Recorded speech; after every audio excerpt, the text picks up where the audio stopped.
Marhamatimizdagi ko'pchilik ota-onalar qilayotgan eng katta xato nima? Farzandiga telefon olib beradi, lekin undan qanday foydalanishni o'rgatmaydi. Natijada bola kuniga soatlab ekran qarshisida vaqt o'tkazadi.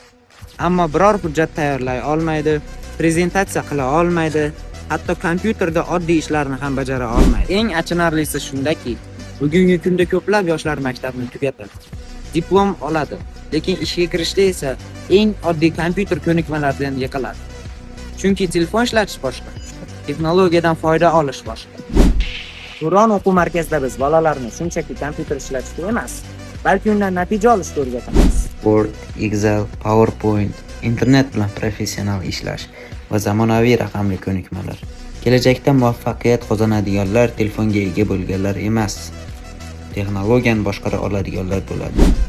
Sizning farzandingiz kelajakka tayyormi?